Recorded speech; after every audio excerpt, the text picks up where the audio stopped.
Hello there. I'm Pratna, and you're listening to Rebel with a Purpose. On today's episode, we're going to be talking about sexual health, which is something so different from my other topics. But I have a very special guest today. Her name is Jaya Jaiswal, and she's a relationship coach and a sex expert.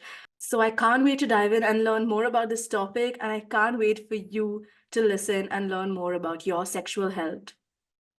Also, if you're listening to my podcast, please do subscribe to it. This will help me grow my podcast even more and get on more guests on this podcast to help and provide more value to you. Hi, Jaya. How are you? I am good. And how are you? I'm good too. And I'm really excited to have you on my episode today and talk about sexual health, which is a topic I haven't actually spoken a lot about on my podcast, Rebel with a Purpose. So, this is something that I'm really glad to get in as one of the other topics. So, thank you for being here today. Thank you for having me here, Pratna. So, just for our listeners, Wonderful being here. yeah, I'm so happy to hear that. But just for our listeners, just for them to get more of an idea of our conversation and of who you are, could you give them a little introduction of who you are and what you do? Yeah. So I am a counselor by profession and a relationship coach and a sexuality educator as well. So I have educated more than 700 plus people through like I take online consultations only because I have been traveling. So that's why I don't take offline sessions. It's most of the time it's online. And my clients are globally related to like teenage concerns or it's like young adults having concerns around sexual health or things which they don't have a clear concept about their body image, anything related to their sexual health, their mental health, everything. Okay, that sounds really good. That sounds awesome. How long have you been doing this for? It's almost 8 to 10 years now. Oh, wow. Okay. And what inspired you to start? Like I was into counseling myself. I have been through a lot, so I was into counseling, and later on, while I was having rough time, so I used to go to a lot of counseling sessions, and it really helped me. Hmm. And it was I started with parenting first, so because I was in that phase, and now at the that sometimes we are not told how to parent. Like the kid doesn't come with a user manual, so we don't know. We all have to learn it.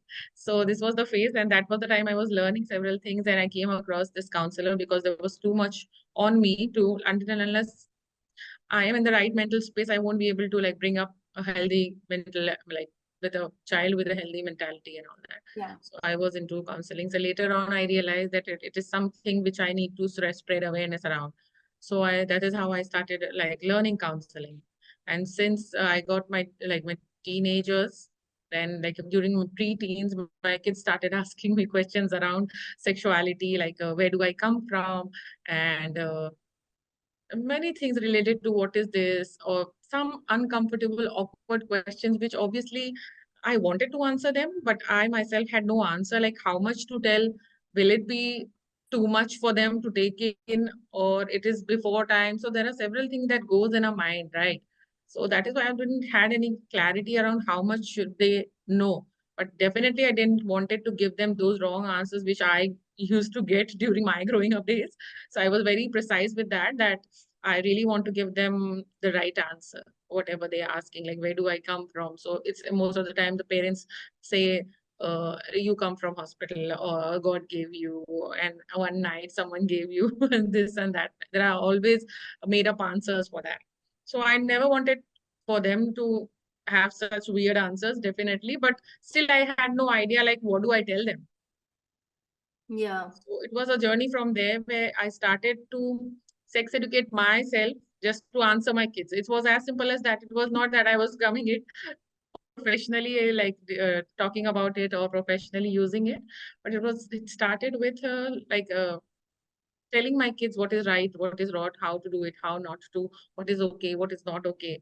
So I tried to reach out to many of the like gynecologists also. Like even the gynecologists and the doctors were not very open to talk about all these things. It's like they're prescribing medicines, whatever concerns you have, you tell me. And I'll just write it down. And they were not open to talk about genitals, like pubes, okay, like should we keep pubes? This is a very basic question which every growing up teenagers asks. Like Yeah. my daughter used to always ask, like, where do I bleed from? Hmm. Where is that part? So these were the things which I personally was also very uncomfortable and awkward in those times, even though I know it, but still know how to put it. Yeah. So these were the things which I wanted to know through a gynac, but still didn't get a lot help from them. So I started researching on my own and reading a lot of books. Later, I came to know that there is something called sex education.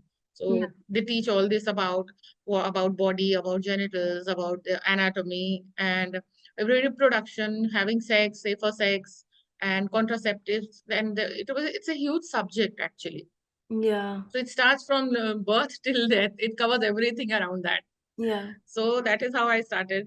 And I during COVID times, my daughter and her friends used to reach out to me for like help, because my daughter was quite open with me. She's in a hostel, so even she had many friends who were like, no, I want like without knowing her, but they used to contact me, and they were used to message me about what is masturbation and is it okay to do, or this is the right way or not, should I do or not, how much is too much, just minute little questions, but still children need clarity on those. These are very minute things, but still if you don't get a right answer, the whole life feels like um, a bubble around that. Yeah. So Yeah. you need to have clarity over that. So this is how my daughter's friends started reaching out to me, and they said, no, you need to like spread awareness around this, and more people need it. That is how my Insta page, like I came on Instagram. So I had no idea how it works and everything, but it's they all helped out and making videos. And if you see my earlier video, I was so nervous. Even like making videos and all was so uncomfortable. Like taking one-to-one sessions and like talking to someone whom you know was quite uh, okay, but coming out publicly was a very awkward in the beginning. Like obviously Yeah. publicly opening up and talking about sex, like obviously your friends and relatives, it's not very good sign for them. Like maybe because they feel also uncomfortable, and they don't definitely they don't like it. Yeah, I know because of the whole stigma around sexual education, and I'm really glad that at least your daughter's friends, were like no, were comfortable enough to text you and ask you all these questions. Because I know so many of my friends, like even having conversations, sometimes it feels really uncomfortable, even for us. And it's just the whole stigma around sexual education, and even like talking to my parents about it, I still feel like it is a little awkward.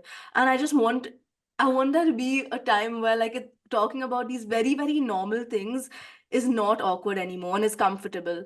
And I do think that conversing about it and talking about it more and increased awareness, and also of the fact that it's very okay to feel these things or to have these questions or to be Yeah, curious. these are quite normal things which everybody goes through. Yes. Yeah. Each and every person goes through. And it's just that we are so skeptical about talking about it, like Yeah. maybe because we don't know how to talk about it or how much to talk. But now these Gen Z's people are talking a lot about it. So Yeah. that's that's wonderful. Yeah, it's awesome. I actually have a friend of a friend. Her name is Avanti Nagral. She was on my episode right before, like my previous episode was with her. So she's an influencer from Mumbai, influencer and artist. And she started a series where she talks about all these, sex topics with her grandmom. And she asks her grandmom for what her advice is on this. So it just shows like, the generations and what our perception of intimacy, sex, all these different topics under sex ed are, and how her grandmom reacts to her. So her series of that is doing really well because it's like it's out of the blue, right? Like no one does Yeah, obviously the parents are not comfortable and the grandparents are coming out with that. this. It's wonderful. Yeah, no, but it's amazing. So yeah, she does this and she has this amazing series where she's increasing more awareness on sex and sexual education. So I know that there's a lot that we're unaware of when it comes to this. And as you said, it's a huge topic. So tell me more of what do you think people are not very aware of or don't talk about enough when it comes to sexual education or sexual health topics? And I'm sure it's a long list. Just give me a few things that are popping up in your mind that people are not very aware of. Like one thing which I basically feel is like parents need to talk to whenever the term comes sex education. The sex word is so much highlighted that everything just vanishes. Yeah. So that's the highlighted part. And whenever we talk about like educating a child, I had approached schools, and schools were like also very skeptical about how can we teach sex to our kids. So I think the term sex ed needs to be shifted with something else. We need to figure that out. And it was basically what I feel is the parents, what is sex ed? Like parents don't teach you what are the names of your genitals. Like it is a vulva, it is a penis. So Mm. it is always like we tell that this is susu, this is chuha, this is something. Yeah. Every nickname is given to that. Yeah. And this is the biggest blunder, because when you are not addressing something with the name, even the child can recognize very early that this is something which we shouldn't be talking about. Yeah. It starts from there. Yeah, that's true. So when a mother gives birth to a child, she can say like, this is your stomach, this is your back, this is your butt, and this is your penis. But we generally don't do that.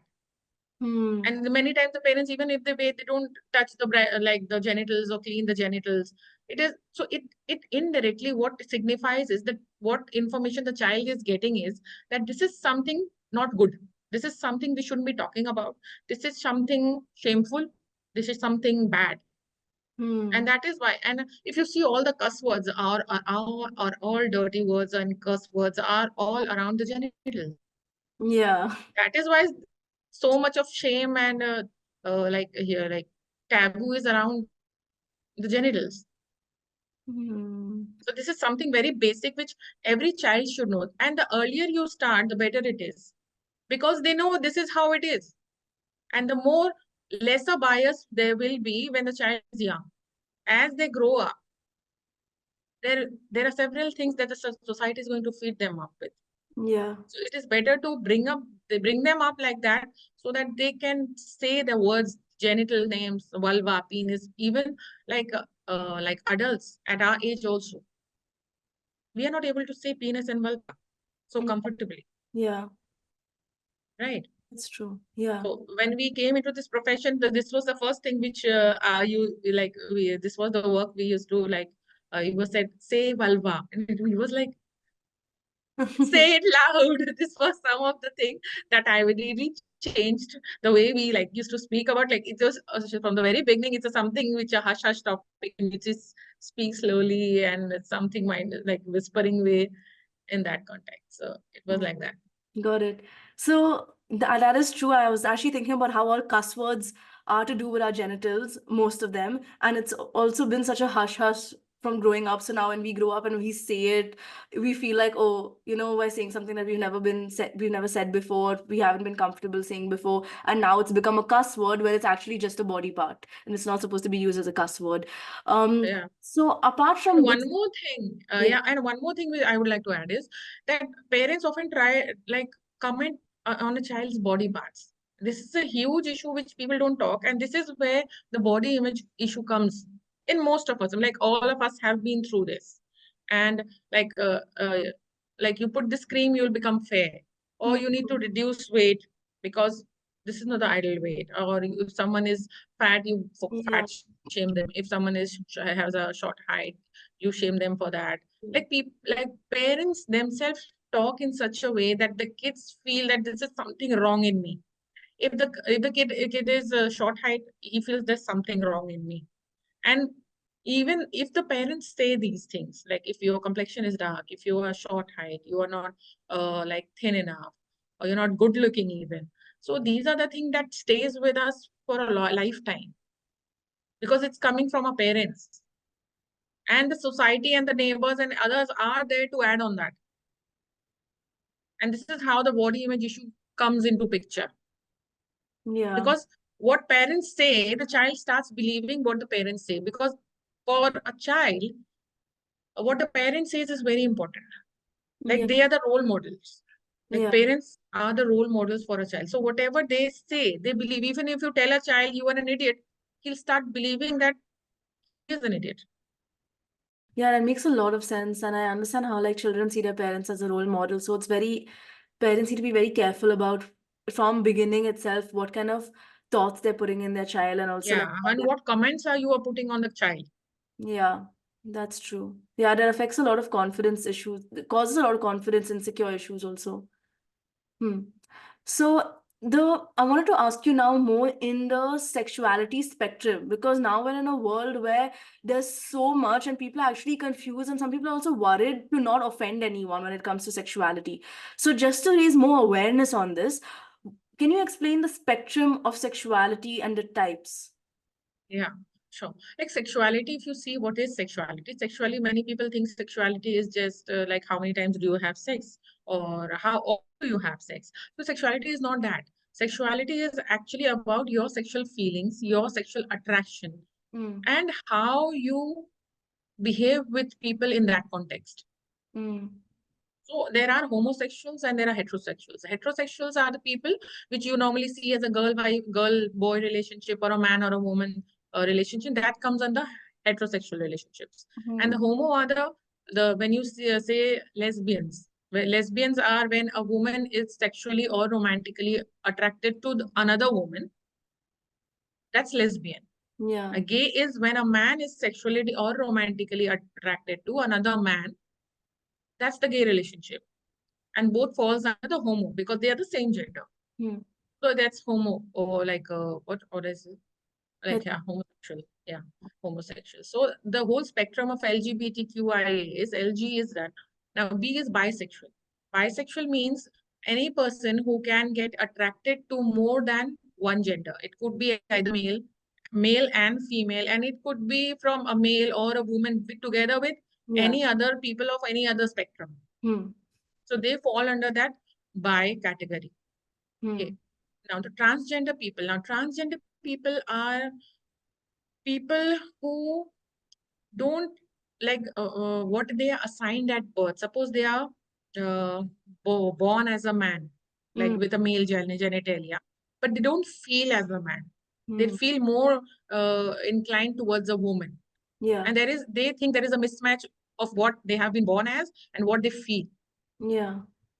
So Yeah. these are the transgender people. Mm, And when someone gets transitioned from a man to a woman, that's trans woman. Because the transitioning happens from a man to a woman, mm, that's trans woman. And when a woman is transitioned from a woman to a man, that's a trans man. So there are many people who just because they are like the genitalia are male, but they feel like a woman, they want like surgeries. They go through many difficult surgeries and hormonal injections and everything. It's a long procedure mm, where they get converted into whoever they want to be. yeah. So suppose genitalia wise, if he is born as a man, Yeah. okay, and he feels like a woman, Yeah. and now he gets transitioned to a woman, Yeah. transition like through genitalia, like the genitalia, the penis is converted into a vulva. Now Yeah. that's trans woman Mm, because the man got transferred into a woman. That's a trans woman. yeah. Similar with the man. Yeah. And I know a lot of them are happier once they've transferred to their actual identity where they feel themselves then. And they feel more empowered once they've transferred. Because it's when Yeah, you're born as the other gender and you're not feeling that, then it causes a lot of dissonance in terms of like not understanding the world around you, not understanding yourself, your body. And it causes a lot of issues. I know an influencer, her name is Trinetra actually. She's a trans woman and she speaks openly about her journey. And she has like she's a made, doctor.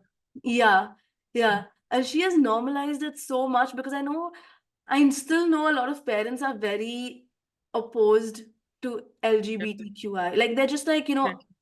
sometimes I've even asked my parents, like, how would you all react if I was a lesbian? Like, how would you take it?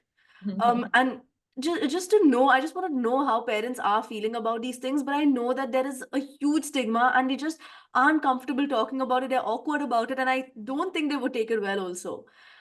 So that's something I just wish would change because as long as your child is happy, Exactly. it's fine. As long as are accepting themselves the way they are and they're feeling confident and empowered in their body, Exactly. it's fine. It doesn't matter who they are attracted to. And as long as they're staying true to themselves, and I think it has to be very accepted in the family itself. A family support is very much important when a person comes out this way, and most of the time you see the post parents, like parents are not there to support Yeah. most of the time whenever they come out, because there's so much of dilemma in there in them inside internally. There's so much you're going like inside. The havoc is actually inside them, just to understand who they are. It takes a lot of time for them to understand who they are. Yeah.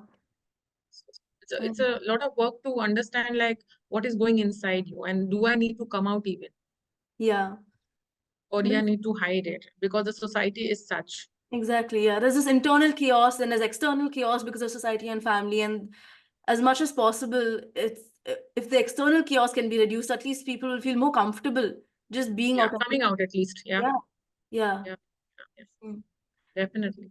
And like the queer community, like the queer community, Yeah. and QA also stands for queer and questioning. Like there are many people who are still figuring out where do they fall into this whole spectrum. Mm. So they fall into this category of questioning. Like Okay. where do they fall? They're still figuring Oh, out whether they are attracted to one, they are attracted to, or they are not also attracted to anyone, like physically, like sexually and romantically. that would There are be several things. asexual.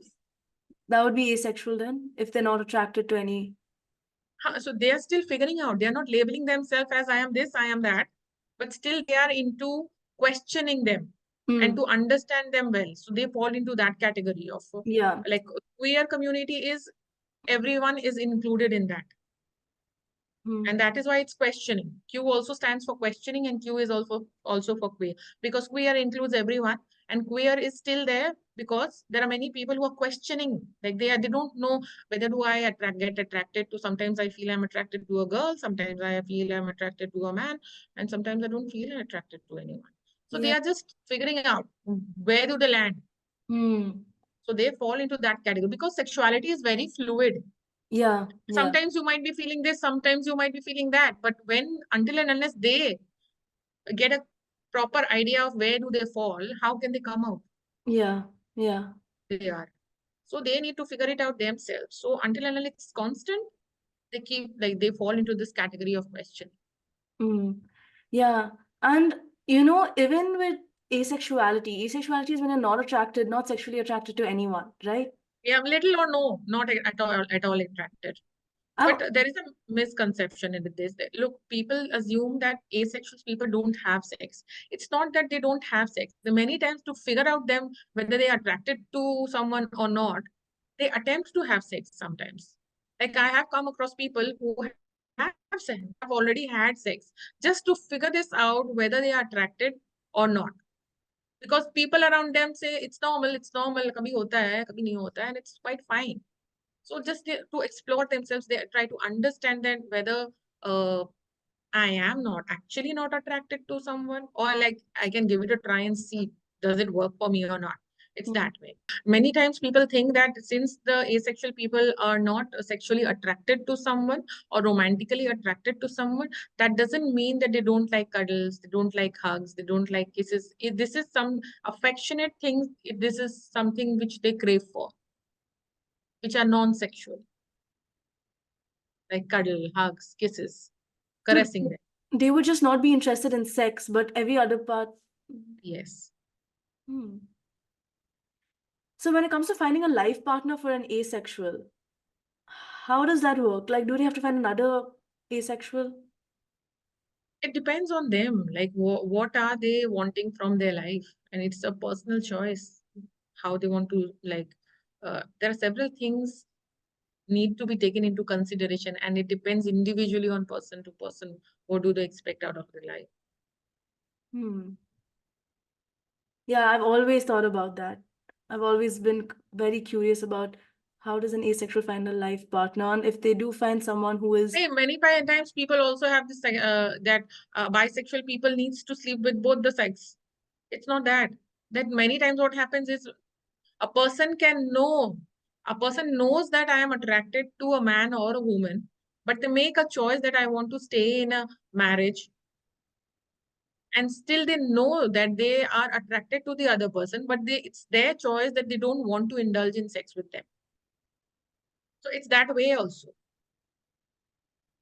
hmm, It's not that simpler as it seems, that categorizing these people like in like LGBTQAI, yeah, it's way more complex.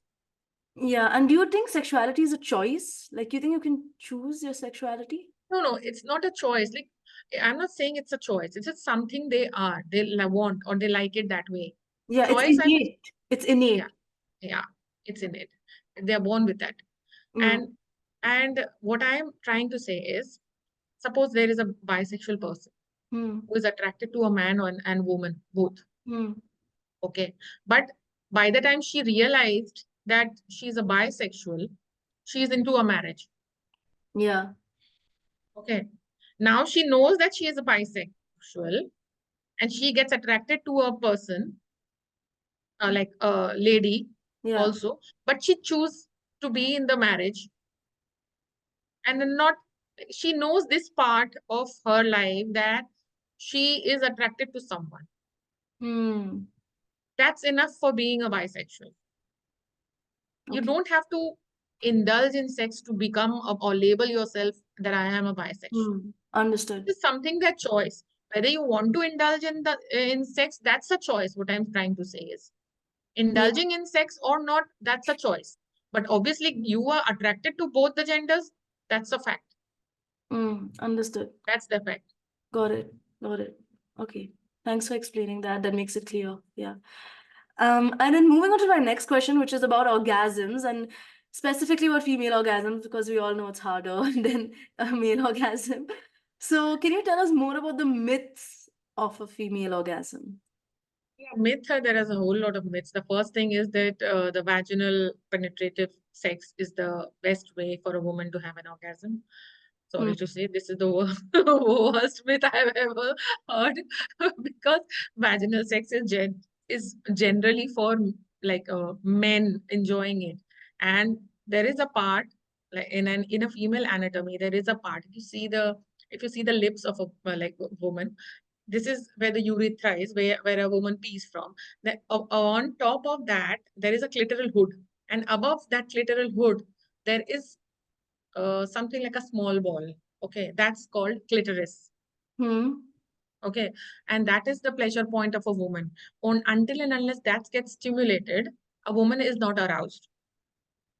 So whenever someone performs sex and has a clear idea about what an anatomy is, a female anatomy and how it works, it is like most 90% of the women have orgasms through penetration and clitoral stimulation. Only penetration doesn't work for many. Most of the time, only 10%, as per research says, only 10% of the women orgasm through penetrative sex only. And 10%? yes, only 10% Oh my God. of the Okay. whole population. That's crazy. And yeah, that's crazy, and most of the people don't know it. And that's why the whole porn industry is creating a mess out of people's body image that you need to have a longer and harder penis. Isn't it a dilemma? Oh. So, in order to make the female orgasm, but it's just that maybe penetrative sex is not the best way. Yeah, they're in the wrong place. But it's the porn industry. It's $1 million industry that Oh. is making you feel that this is something wrong with you. And you need to buy the products and you need to buy the sex toys. And this is because of the lack of information. There's no sex education, but there is open consumption of porn. Yeah. Hmm. So, can you get an orgasm by just masturbating Yeah, alone? through clitoral stimulation. Most of the women get orgasm on their many times there are women who come to me and they say that I'm not able to orgasm through when my husband penetrates. I'm not like when I'm in a partnership with my partner, I don't like orgasm, but I orgasm otherwise when I'm masturbating. So Oh, it's just that you need to guide that person how you want it. Because until like we like most of the time what happens, a woman assumes that it's a man's jobs to know and he knows it all. And he yeah. needs to figure it out how to give it. Yeah. But it's not their job. Actually, it's your job. Until and unless since you don't know which part of your body like stimulates you or turns you and how you expect the other person to know your body part. And Right. it works very different for like there are erogenous zones other than the genitals. And just because boys have been masturbating like from the age of 10 while they are 10 years or 11, like women are not very much encouraged to masturbate. Hmm. because this is something said that something like sex is not okay, sex is so bad. And these are the phrases which we have often heard from our friends, relatives, and our like Hmm. great grand people. Yeah. Hmm. This is where like a female has this conditioning of sex is not good, don't sit beside a boy. These are the things that still is there. Like we think that it's not there, but still it is there. Yeah. So even the term vaginismus, which is gaining a lot of Vaginismus. momentum Yeah. right now, vaginismus, sorry. So I actually have been diagnosed with it recently. And that's why I want to talk more about this, because we were talking about sex and I want to talk about the term, what it means, the causes of it. Mhm. So look, vaginismus is what happens is it's the intense uh, contracting of the vaginal muscles. Hmm. So what happens? It's like, have you seen a Venus flytrap Yeah. here? So the body just shuts down. It's not that you don't want to have sex. Even if you want to have sex, the body doesn't support you. Hmm. It just shuts down. And Hmm. it would feel like there is no hole or there is no gap there. It feels like a wall. Okay. Okay.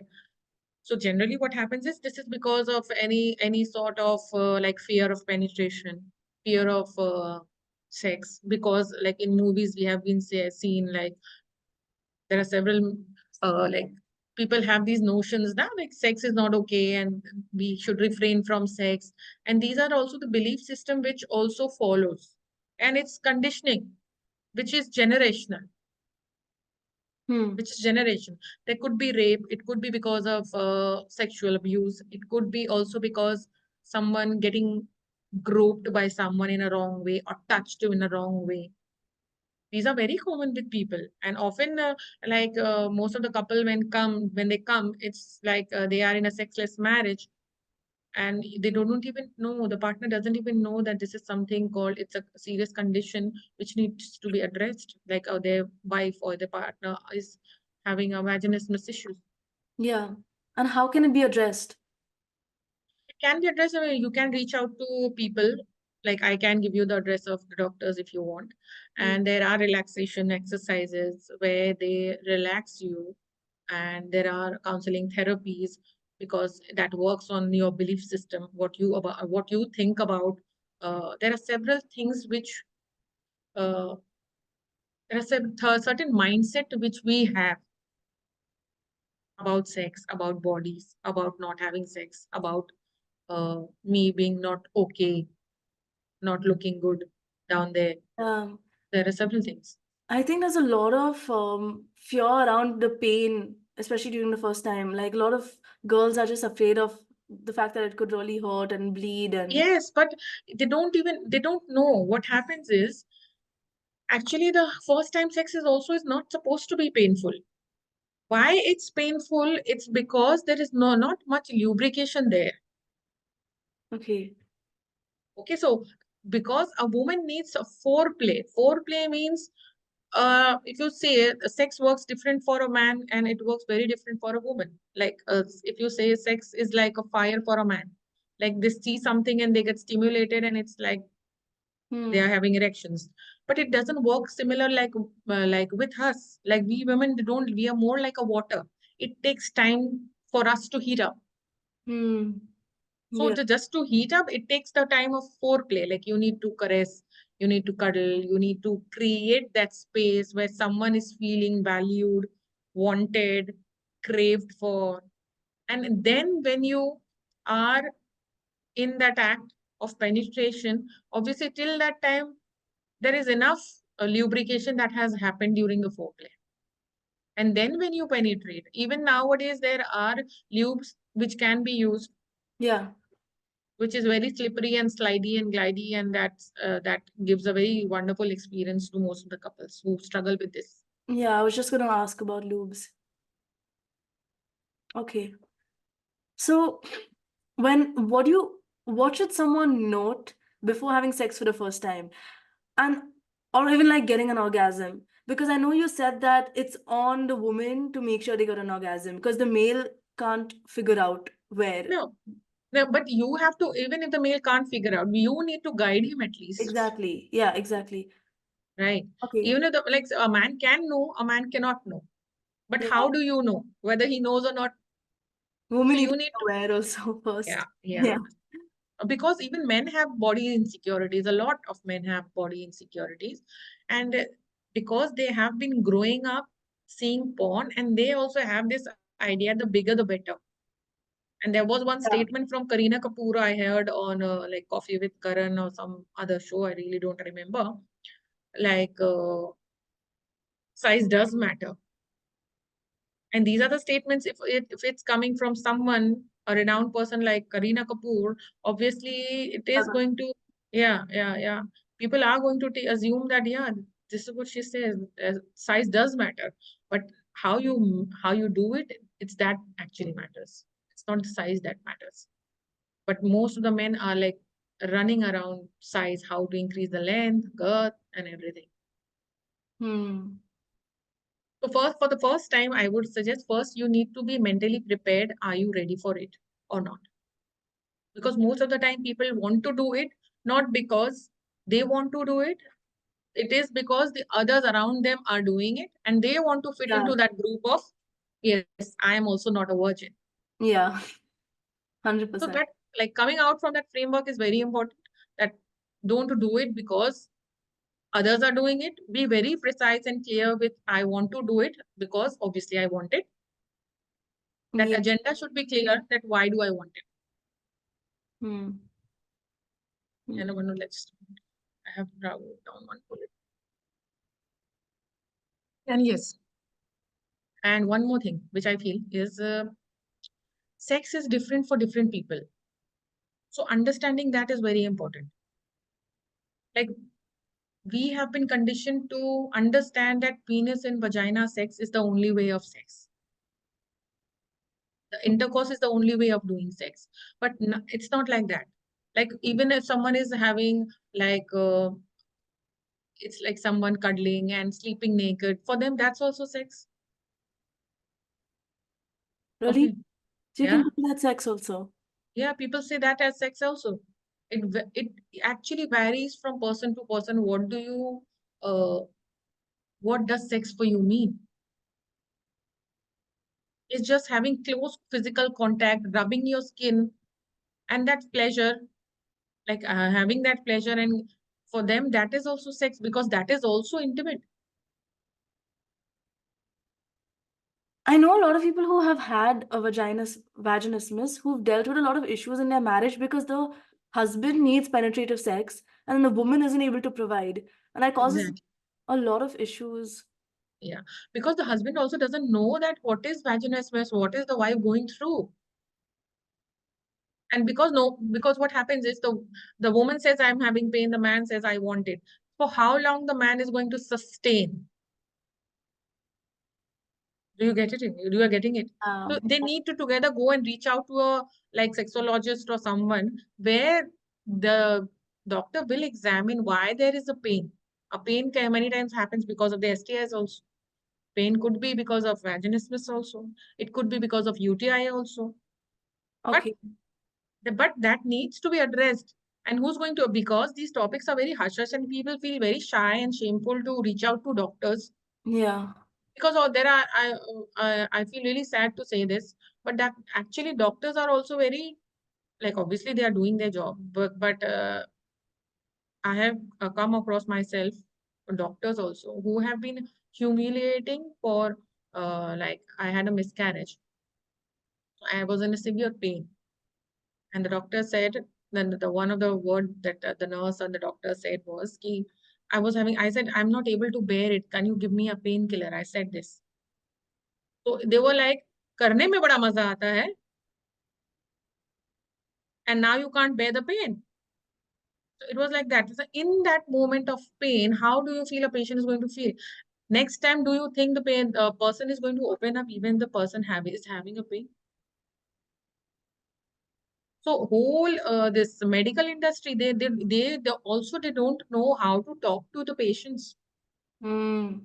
because obviously you are getting humiliated in each part of your life where everybody is saying something or the other related to your genitals, related to your having sex. So Yeah. these are the things, this conditioning actually pulls you back from reaching out for help also. Right. So because this was my personal experience, I really felt like, where do I go and like bury my face like this? The way she said, and in that moment of pain also, this was not, she was not like, being a nurse, being into that industry of medical industry, you know what it means to bear that pain. Yeah, Still, exactly. this is how you are putting it So, in front of a patient. yeah, like not But empathetic. and it is very common. When I reached out to other people, we were talking about these things in seminars and other like close groups. There were many women who have been humiliated like this, Hmm. like giving normal births also. Yeah, During normal births, they are going to have pain.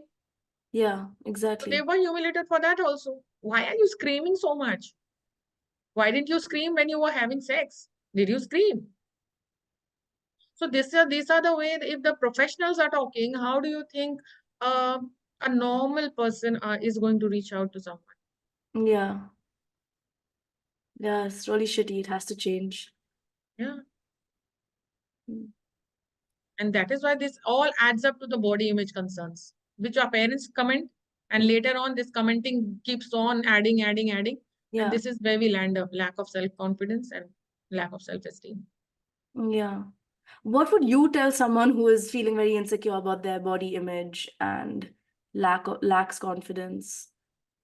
I What would say advice would first, you be out of such people, like be from the out of the spectrum of people.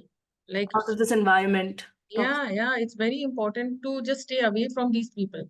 Like not having negativity around is, it's not positivity definitely, but still you are not having such mindset where Yeah, you are feeling low yeah, about yourself. Like having a right kind of people where they are ready to support you for and looking you, like looking towards you for, not for how you look, how you dress, about the other qualities of how kind you are, how yeah, caring you are, like how bold you are. yeah, Yeah, we need to see those parts. These are the things. Suppose even if say someone says you are so good looking, so now I am good looking. Maybe down the line after 20 years I might not look that good. Then yeah, yeah. isn't it that? But having a caring nature, having building a character is more important than having a good appearance. 100%, 100%. Yeah. I think one main thing that has helped me with confidence is don't let other people's compliments build you and their criticism break you. Because Exactly. if you're needing their validation, that external validation, it's just gonna always be unreliable. Like it's always gonna be a very shaky form Yeah, of anyone can come confidence. and yes, your confidence can anyone can come and crash your confidence level. Exactly. Yeah. Yeah, So it has to be very self-reliant that way. Yeah. like during my growing up days, not growing up days, like I was 25 or 26, Hmm. and there was this lady, Yeah. and she was very beautiful. She was so fair, and she had brown eyes. She was really very beautiful. And I said, "You look so beautiful." Like I was complimenting her, and uh, and that day she said one thing, and that actually blew my mind. And she said, "Because of this face, I don't like myself." And I said, "Why? Why do you not like?" Because this gets so much of attention that this takes all the attention, and other things which I have, which are my actual true quality, People people are don't. never able to see that. Hmm. Yeah. And it actually it actually blew my mind, and it was a total shift of my perspective of how like I was seeing them and how they were seeing themselves.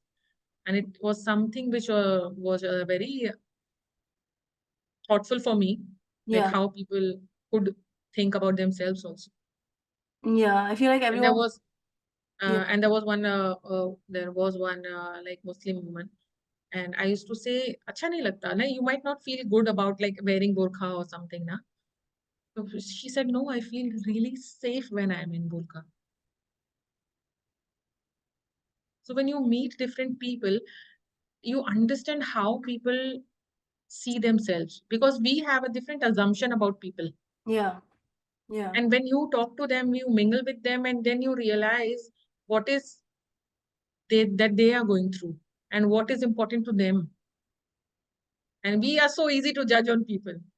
Mm. Yeah.